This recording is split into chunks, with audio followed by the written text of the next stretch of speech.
कहानी सम्राट मुंशी प्रेमचंद जी की रोचक कहानियों की श्रृंखला में लीजिए आज सुनते हैं प्रेमचंद जी की ही लिखी एक सुप्रसिद्ध कहानी जिसका नाम है कप्तान साहब।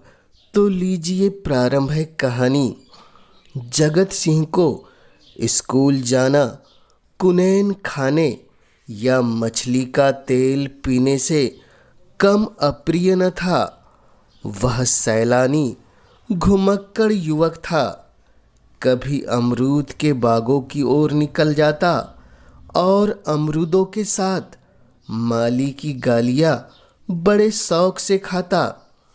कभी दरिया की सैर करता और मल्लाहों की डोंगियों में बैठकर उस पार के देहातों में निकल जाता। गालियाँ खाने में उसे मजा आता था।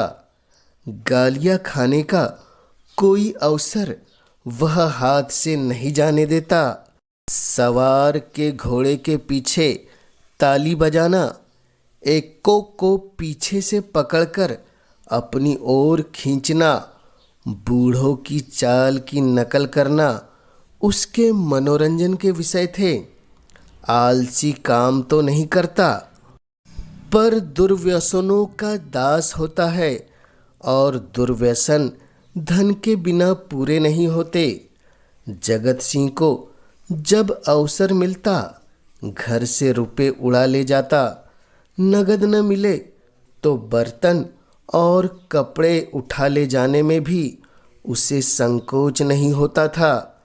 घर में शीशियाँ और बोतलें थी, वह सब उसने एक एक करके गुदड़ी बाजार पहुंचा दी।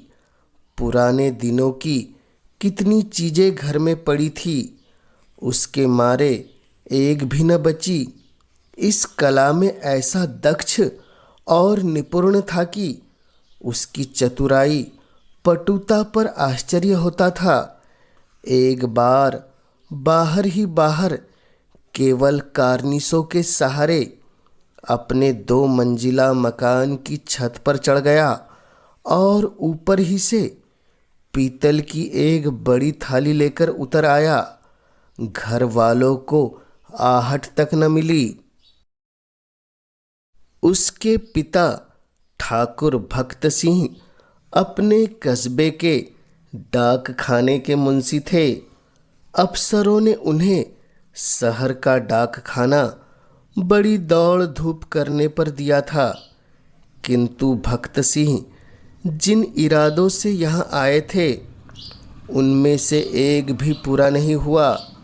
उल्टी हानि यह हुई कि देहातों में जो भाजी साग उपले ईंधन मुफ्त मिल जाते थे वह सब यहाँ बंद हो गए। यहाँ सबसे पुराना घराव था। न किसी को दबा सकते थे न सता सकते थे। इस दुरअवस्था में जगत सिंह की हथलपकियाँ बहुत अखरती। उन्होंने कितनी ही बार उसे बड़ी निर्दयता से पीटा। जगत सिंह भीमकाय होने पर भी चुपके से मार खा लिया करता था। अगर वह अपने पिता के हाथ पकड़ लेता तो वह हिल भी नहीं सकते। पर जगत सिंह इतना सीना जोर न था। हाँ, मार पीट घुड़की धमकी किसी का भी उस पर असर नहीं होता था। जगत सिंह ज्यों ही घर में कदम रखता चारों ओर से काँव काँव मच जाती। माँ दूर दूर करके दौड़ती, बहनें गालियाँ देने लगती, मानो घर में कोई सांड घुसाया हो। बेचारा उल्टे पाँव भागता। कभी कभी 2-2 3-3 दिन भूखा रह जाता। घर वाले उसकी सूरत से जलते थे। इन तिरस्कारों ने उसे निर्लज बना दिया था। कष्टों के ज्ञान से वह निर्द्वंद सा हो गया था। जहाँ नींद आ जाती वहीं पड़ा रहता। जो कुछ मिल जाता वही खा लेता। ज्यों ज्यों घर वालों को उसकी चोर कला के गुप्त साधनों का ज्ञान होता जाता था। वे उससे चौकन्ने होते जाते थे, यहाँ तक कि एक बार पूरे महीने भर तक उसकी दाल न गली। चरस वाले के कई रुपये ऊपर चढ़ गए। गांजे वाले धुआंधार तकाजे करने शुरू किए। हलवाई कड़वी बातें सुनाने लगा। बेचारे जगत का निकलना मुश्किल हो गया। रात दिन ताक झाक में रहता, पर घात न मिलती थी। आखिर एक दिन बिल्ली के भागो छींका टूटा। भक्त सिंह दोपहर को डाक खाने से चले तो एक बीमा रजिस्ट्री जेब में डाल ली। कौन जाने कोई हरकारा या डाकिया शरारत कर जाए। किंतु घर आए तो लिफाफे को अचकन की जेब से निकालने की सुधि नहीं रही। जगत सिंह तो ताक लगाए हुए था ही। पैसे के लोभ से जेब टटोली तो लिफाफा मिल गया। उस पर कई आने के टिकट लगे थे। वह कई बार टिकट चुराकर आधे दामों में बेच चुका था। चट लिफाफा उड़ा दिया। यदि उसे मालूम होता कि उसमें नोट है तो कदाचित वह न छूता। लेकिन जब उसने लिफाफा फाड़ डाला तो उसमें से नोट निकल पड़े तो वह बड़े संकट में पड़ गया। वह फटा हुआ लिफाफा गला फाड़ फाड़ कर उसके दुष्कृत्य को धिक्कारने लगा। उसकी दशा उस शिकारी जैसी हो गई जो चिड़िया का शिकार करने जाए और अनजान में किसी आदमी पर निशाना मार दे। उसके मन में पश्चाताप था, लज्जा थी, दुख था, पर उसे भूल का दंड सहने की शक्ति न थी। उसने नोट लिफाफे में रख दिए और बाहर चला गया। गर्मी के दिन थे। दोपहर को सारा घर सो रहा था, पर जगत की आंखों में नींद न थी। आज उसकी बुरी तरह कुंदी होगी, इसमें संदेह न था। उसका घर पर रहना ठीक नहीं। 10-5 दिन के लिए उसे कहीं खिसक जाना चाहिए। तब तक लोगों का क्रोध शांत हो जाता। लेकिन कहीं दूर गए बिना काम न चलेगा। बस्ती में वह कई दिन तक अज्ञातवास नहीं कर सकता। कोई न कोई जरूर ही उसका पता बता देगा और वह पकड़ लिया जाएगा। दूर जाने के लिए कुछ न कुछ खर्च तो पास में होना ही चाहिए। क्यों न वह लिफाफे में से एक नोट निकाल ले। यह तो मालूम ही हो जाएगा कि उसी ने लिफाफा फाड़ा है। फिर एक नोट निकाल लेने से क्या हानि। दादा के पास रुपए तो है ही, झक मार कर भर देंगे। यह सोचकर उसने 10 रुपए का एक नोट उड़ा लिया।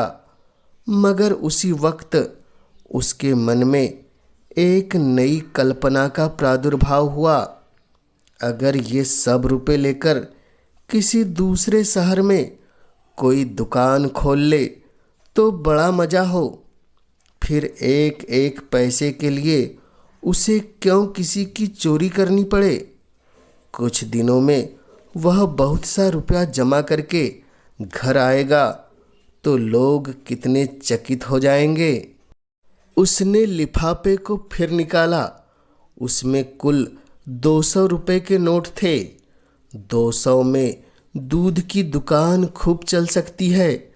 आखिर मुरारी की दुकान में 2-4 कड़ाव और 2-4 पीतल की थालों के सिवा और है ही क्या।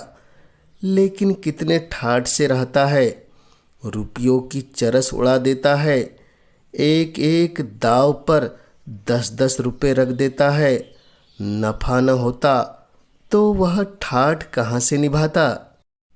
इस आनंद कल्पना में वह इतना मग्न हुआ कि उसका मन उसके काबू से बाहर हो गया।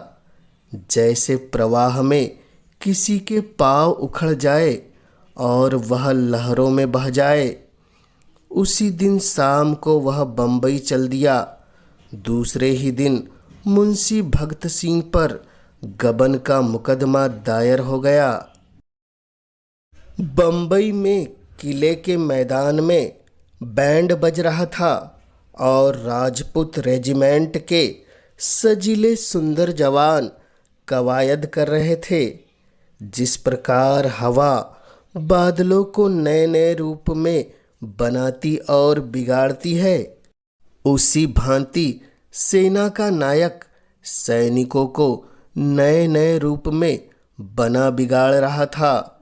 जब कवायद खत्म हुई तो एक छरहरे डील का युवक नायक के सामने आकर खड़ा हो गया। नायक ने पूछा, क्या नाम है? सैनिक ने फौजी सलाम करके कहा, जगत सिंह। क्या चाहते हो? फौज में भर्ती कर लीजिए। मरने से तो नहीं डरते? बिल्कुल नहीं, राजपूत हूँ। बहुत कड़ी मेहनत करनी पड़ेगी, इसका भी डर नहीं।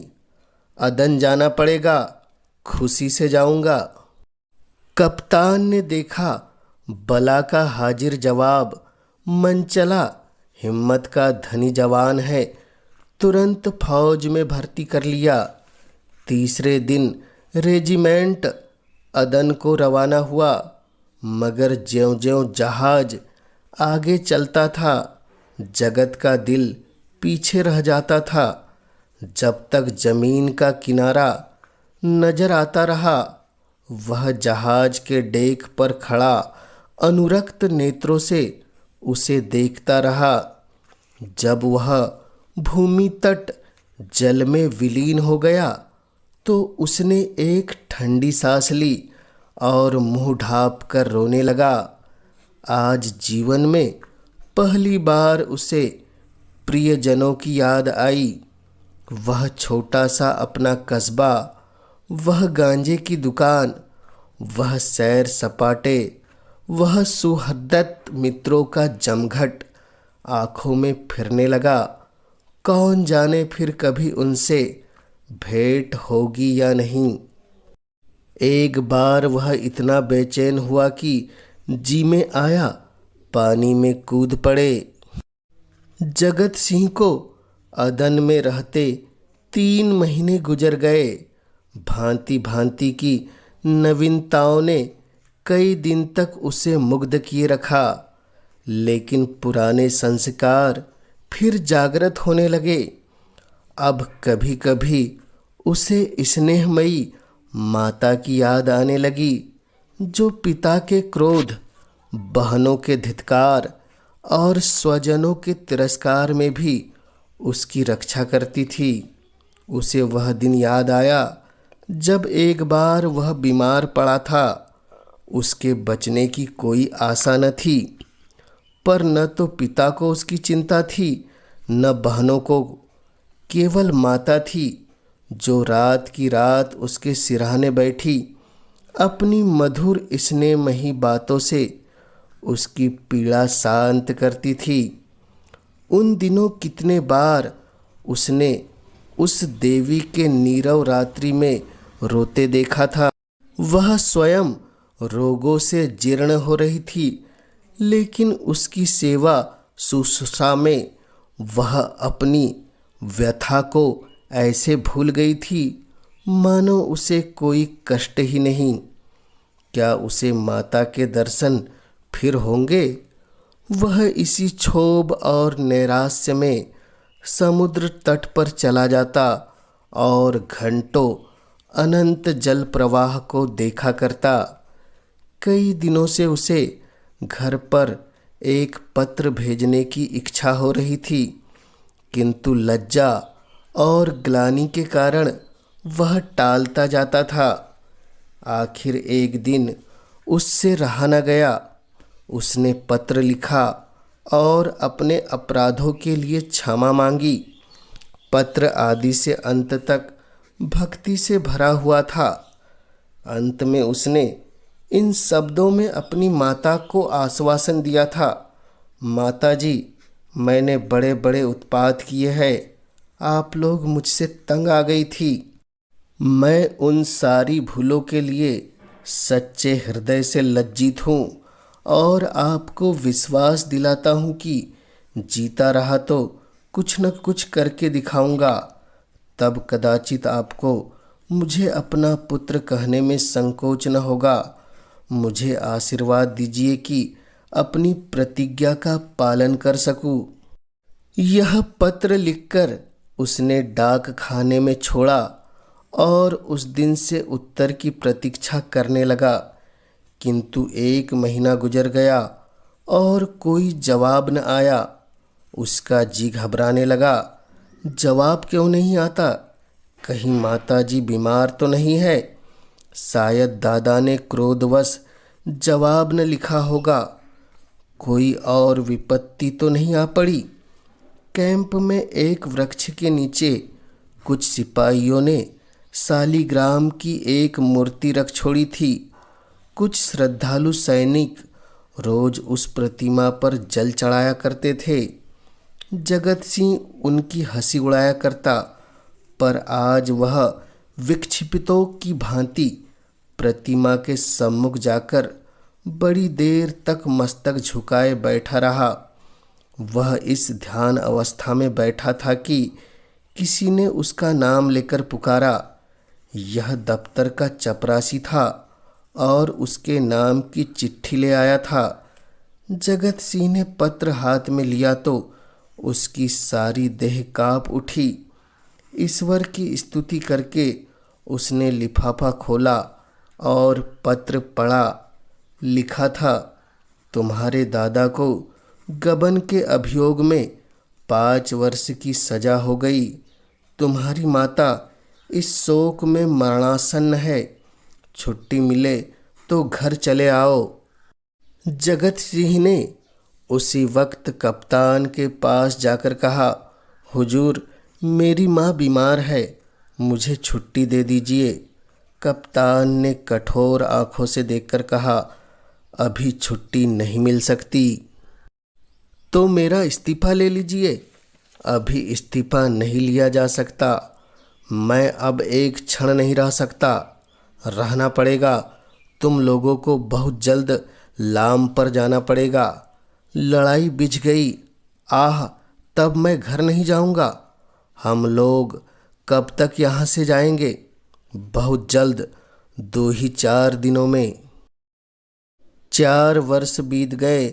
कैप्टन जगत सिंह जैसा योद्धा उस रेजिमेंट में नहीं है। कठिन अवस्थाओं में उसका साहस और भी उत्तेजित हो जाता है।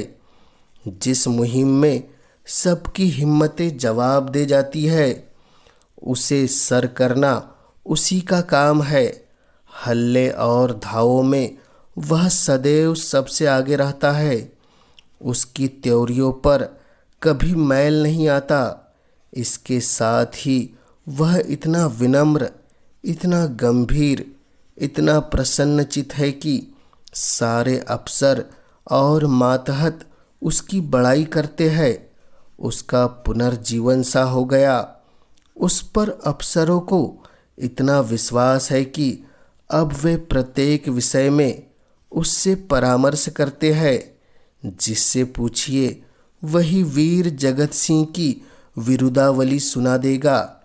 कैसा उसने जर्मनों को मेजगीन में आग लगाई, कैसे अपने कप्तान को मसनीरों की मार से निकाला, कैसे अपने एक मातहत सिपाही को कंधे पर लेकर निकल आया। ऐसा जान पड़ता है उसे अपने प्राणों का मोह ही नहीं है, मानो वह काल को खोजता फिरता हो। लेकिन नित्य रात्रि के समय जब जगत सिंह को अवकाश मिलता है, वह अपनी छोलदारी में अकेले बैठकर घर वालों की याद किया करता है। 2-4 आंसू की बूंदें अवश्य गिरा देता है। वह प्रतिमास अपने वेतन का बड़ा भाग घर भेज देता है और ऐसा कोई सप्ताह नहीं जाता जबकि वह माता को पत्र न लिखता हो। सबसे बड़ी चिंता उसे अपने पिता की है, जो आज उसी के दुष्कर्मों के कारण कारावास की यातना झेल रहे हैं। हाय, वह कौन दिन होगा जबकि वह उनके चरणों पर सिर रखकर अपना अपराध क्षमा करवाएगा और वह उसके सिर पर हाथ रखकर आशीर्वाद देंगे। 4.25 वर्ष बीत गए। संध्या का समय है। नैनी जेल के द्वार पर भीड़ लगी हुई है। कितने ही कैदियों की मियाद पूरी हो गई।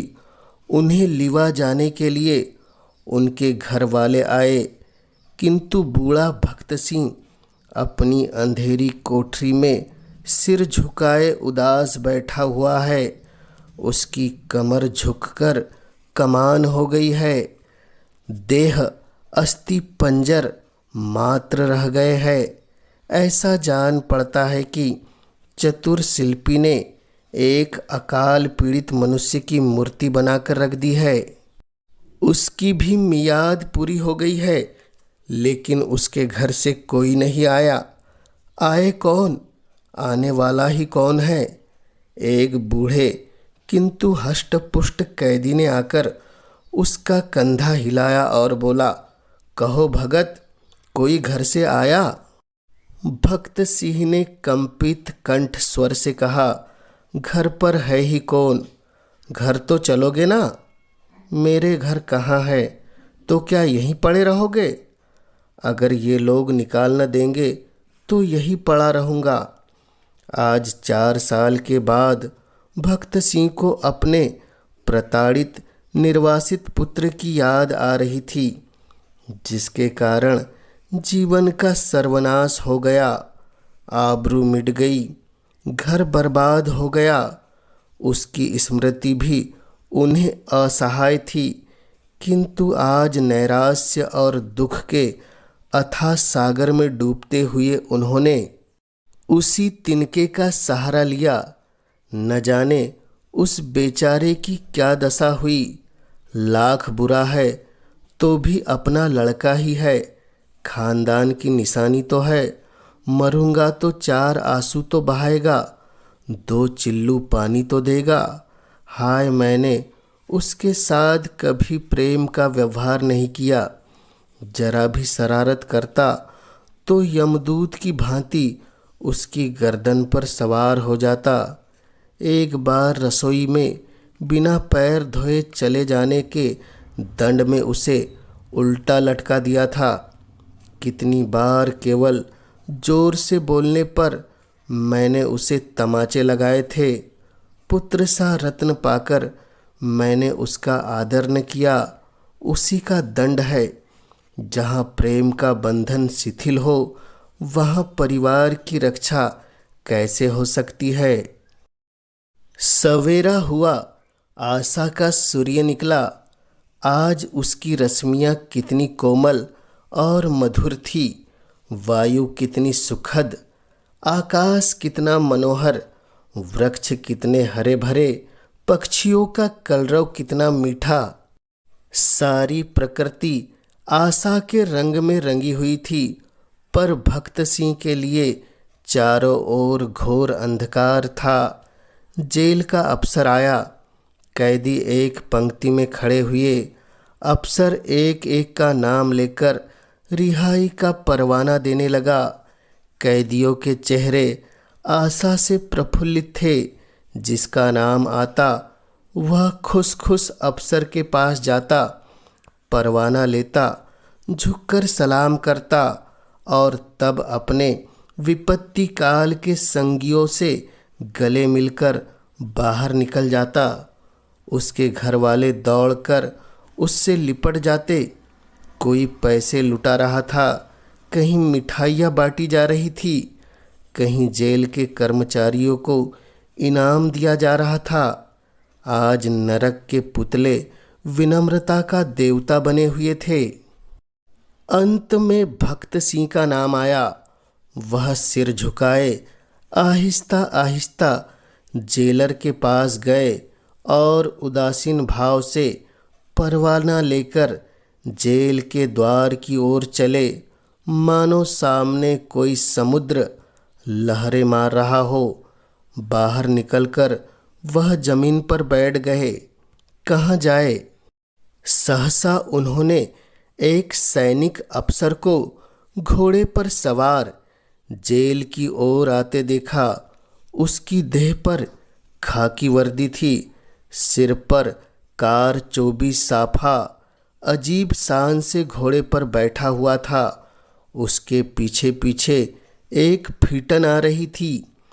जेल के सिपाहियों ने अफसर को देखते ही बंदूकें संभाली और लाइन से खड़े होकर सलाम किया।